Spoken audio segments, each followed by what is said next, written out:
Good evening, ladies and gentlemen, fellow liberalists and viewers. Welcome to the third part of an ongoing series where we discuss liberalist...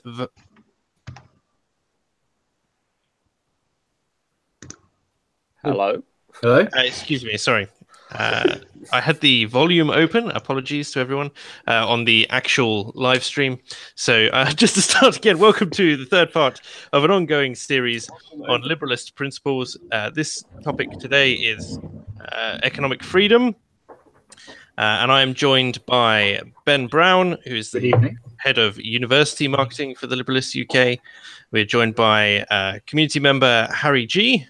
We are joined by the academic agent, who has gone off to get a cup of tea at the moment, and by Sarah, who's a common guest on Munro's streams. She's not common. V's not common, but Sarah is. But Sarah is. Of course. Hi. Of course. So to start things off, we're going to go straight to the description of economic freedom that is stated on the Liberalists website. So that's liberalists.org/principles, which states that property rights that begin with self-ownership and private property create the most productive societies.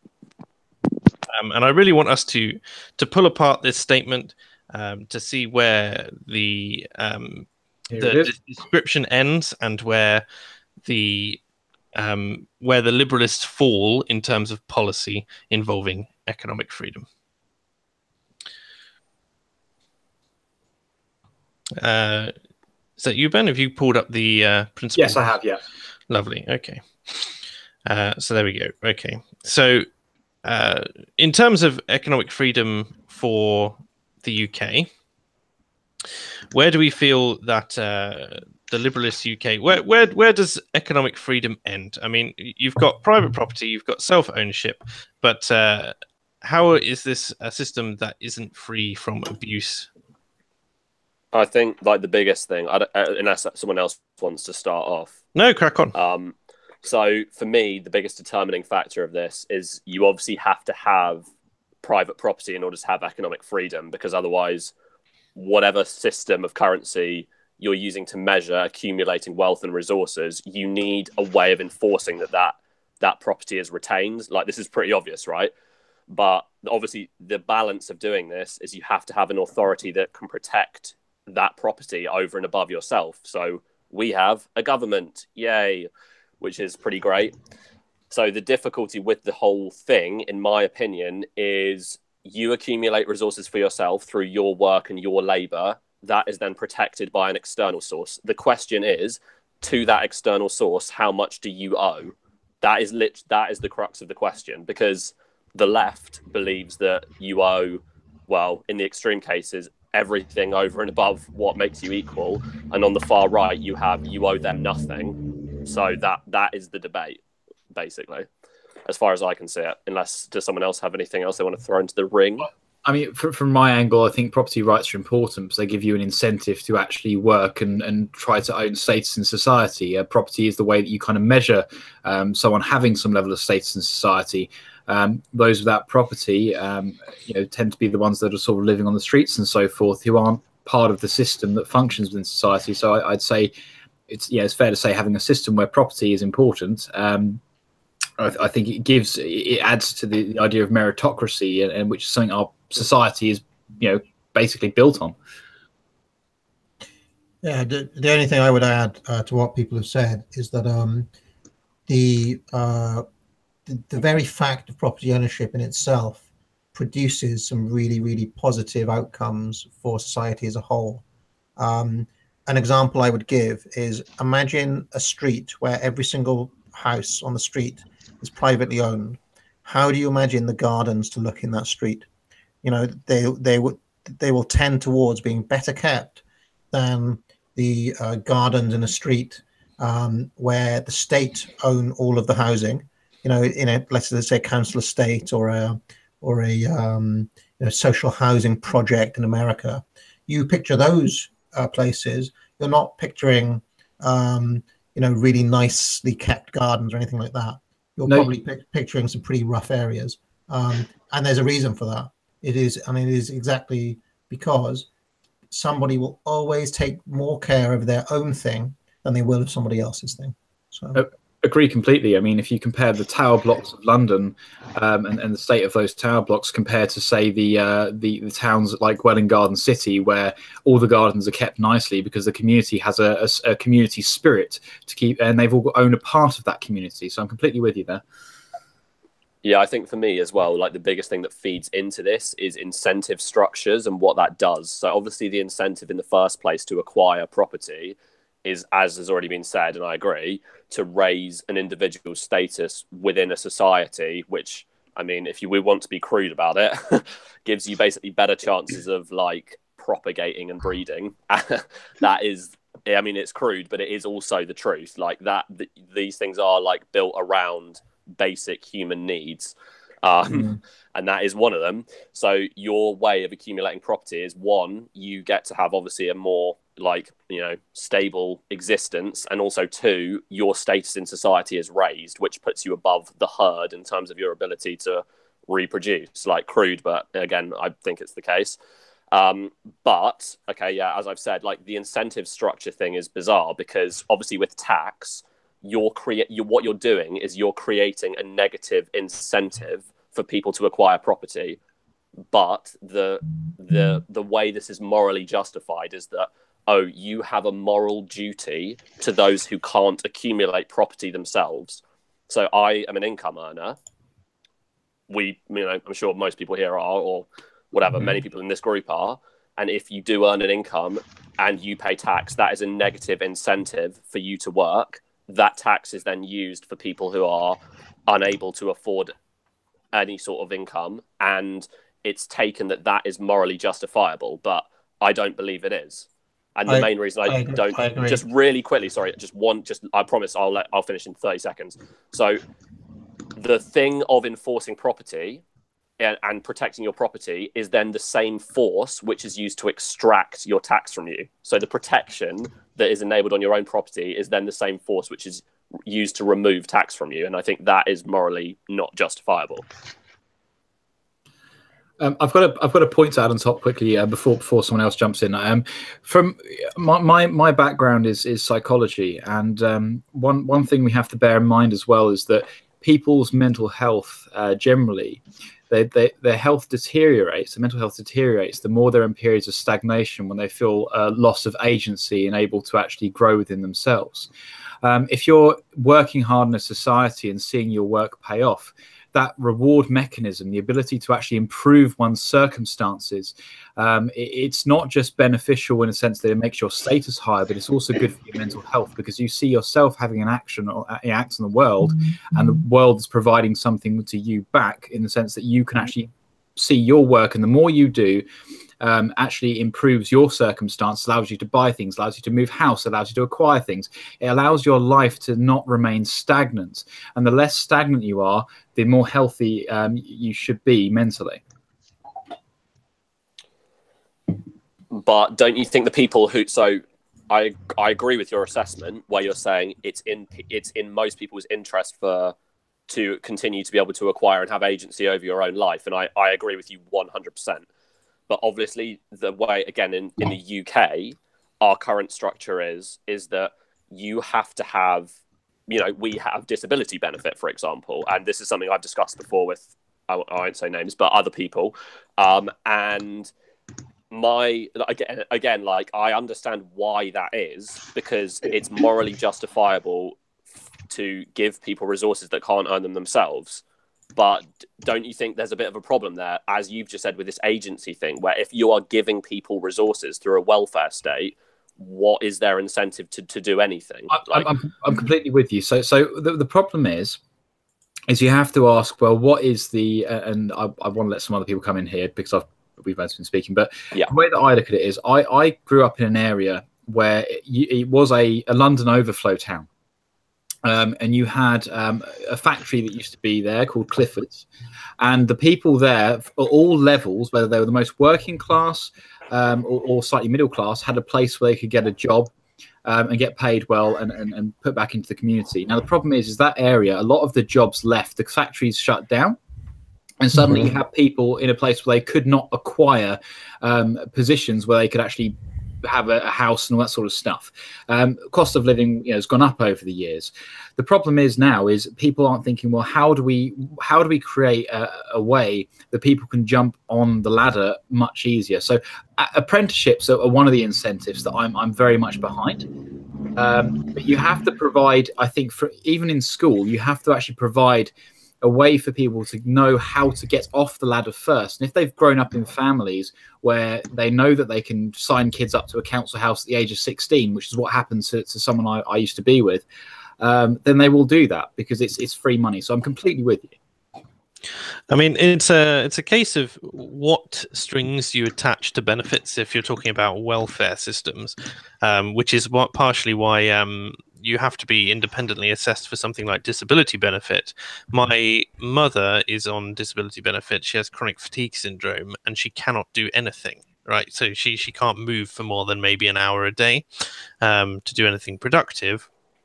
So from that standpoint, for people in that kind of condition, disability benefit makes perfect sense.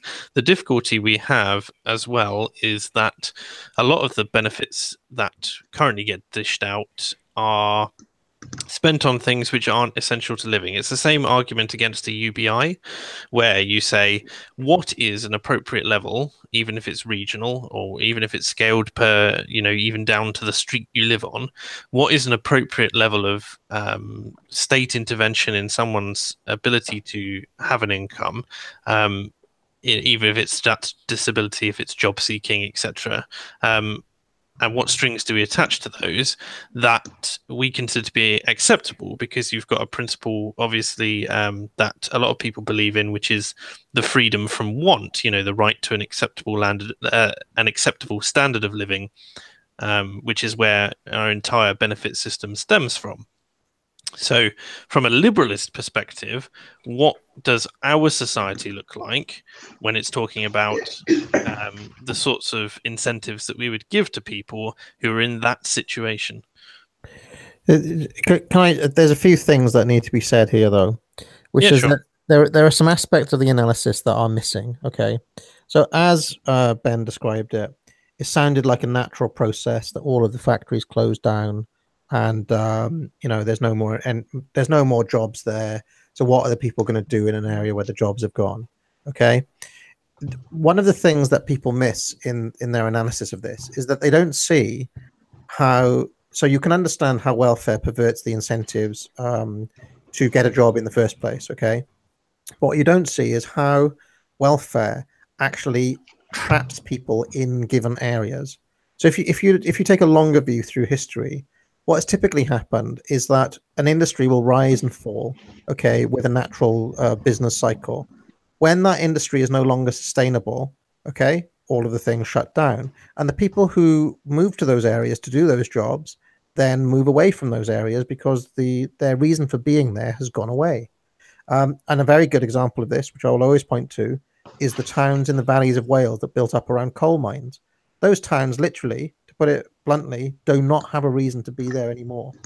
But when you bring in welfare, you trap those people there, so they no longer migrate away. And this is something that's happened, all the way through. Like if you look at America, towns grow up around a given industry, the industry falls, and people move away. That's natural migration. If you stop that happening, it has two really pernicious effects. One, you have people in an area that don't need to be there, that would have moved if you if they have incentives. Because let me tell you, the number one incentive is starvation.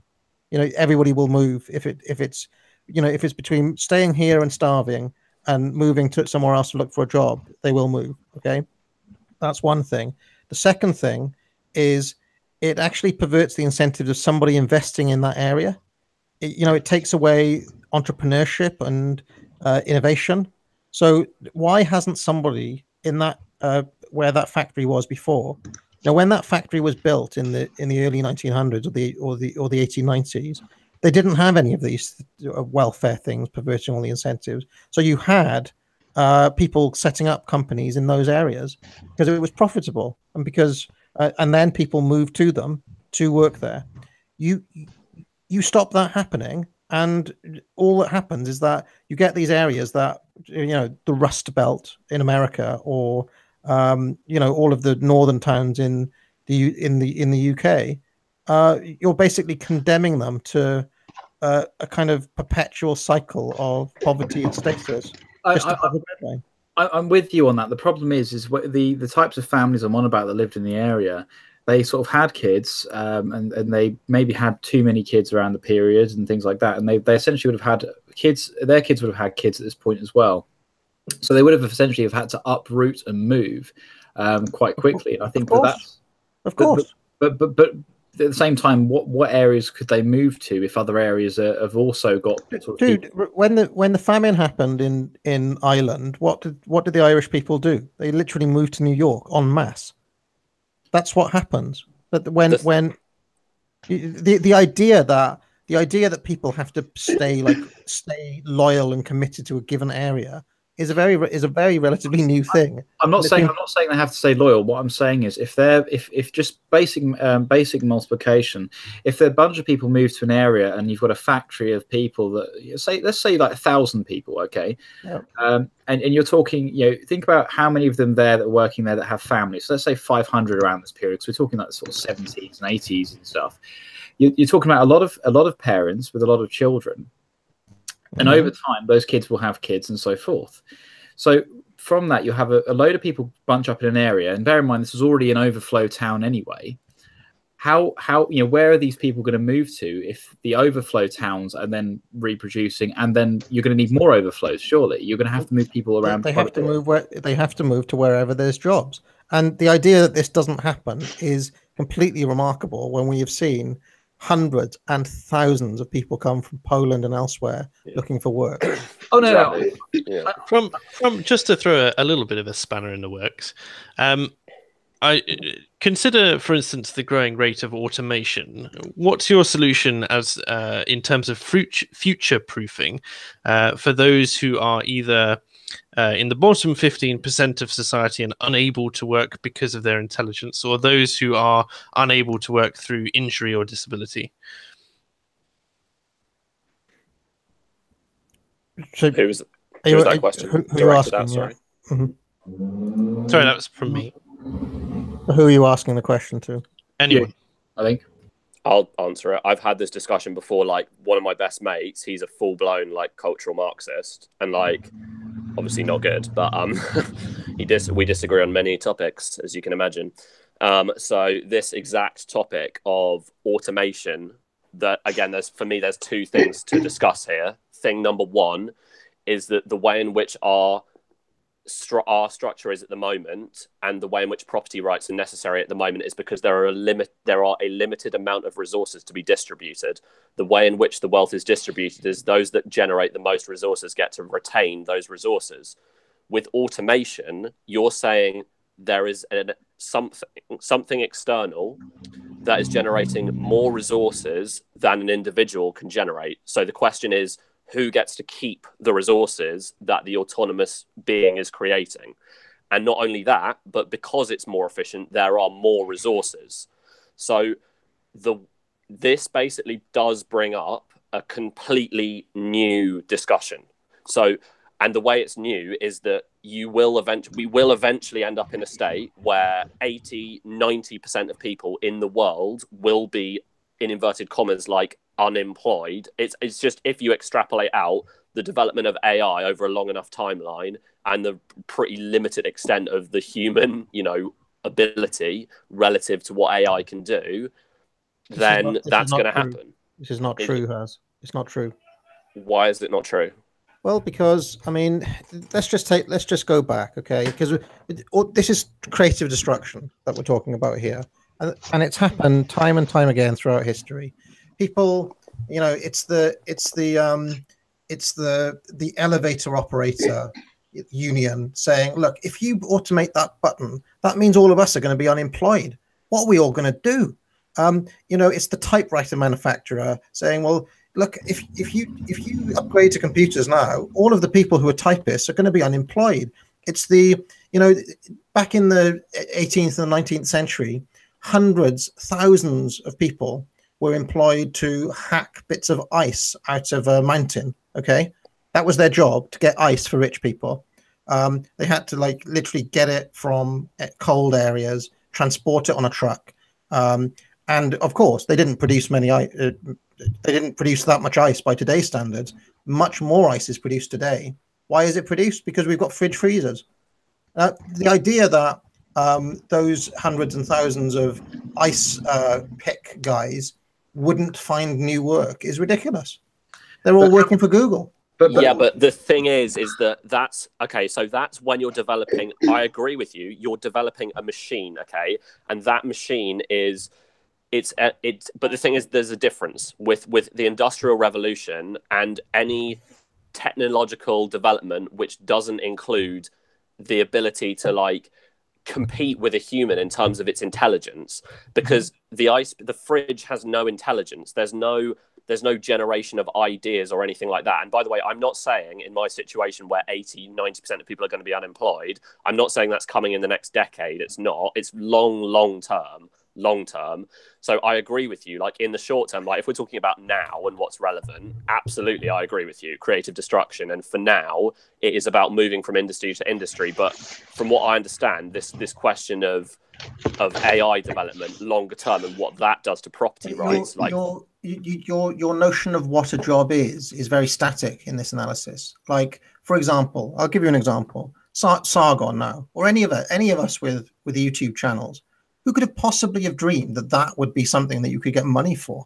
That like a dude making videos on YouTube, like that there would be a super chat market, that there would be people who would actually pay to have comments read out on a YouTube live stream. But unimaginable. Wait. So 1 minute. But the point is here is the sorts of jobs that he's on about. We're not talking about jobs that, we're not talking about jobs where people that are charismatic and capable to, of making YouTube channels and talking in such a way. We're not talking about those types of people. We're talking about essentially Barry the bin man. If you have a person who's not particularly intelligent, doesn't know how to, doesn't have anything really to put into anything, no, in terms of content creation. What is that person going to do if they're used to just doing basic manual tasks? You're basically asking someone to go into a completely different area.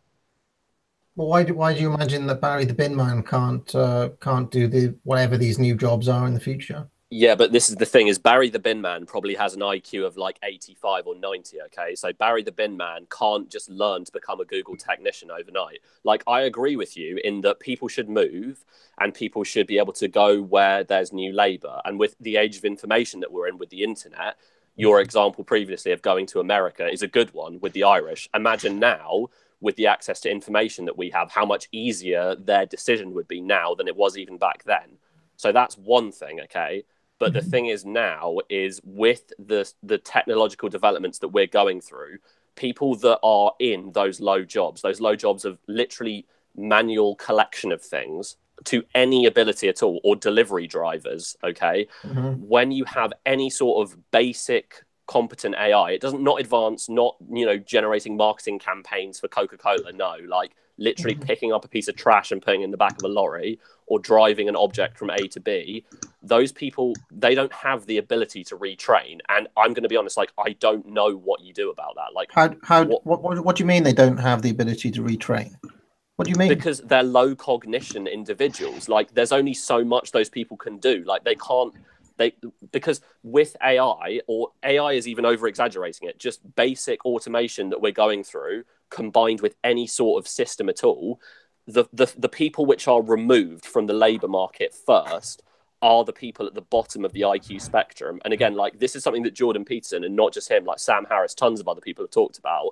And it's the case that the people at the bottom of the scale will be eliminated first. And because it's just so much more efficient to remove those people and replace them with a machine, what do you do with those individuals? And saying they can just move isn't enough. It's think about this though, okay? Think about this. If you take the UK as a country, in 1945, just after the Second World War, I think the proportion of people who were in Barry the bin man type jobs, if you want to put it that way, the traditional working class, accounted for something like 49, 51% of the population. Okay, so half of the entire population were working class, and then the rest of the people were, they were various different stratas of middle class and above. Since that time, after Thatcher, after Blair, after David Cameron, the percentage of people who are in that traditional working bracket is now 25%. So if what you're saying is, and the population has doubled, so if what you're saying is true, then how do you account for that?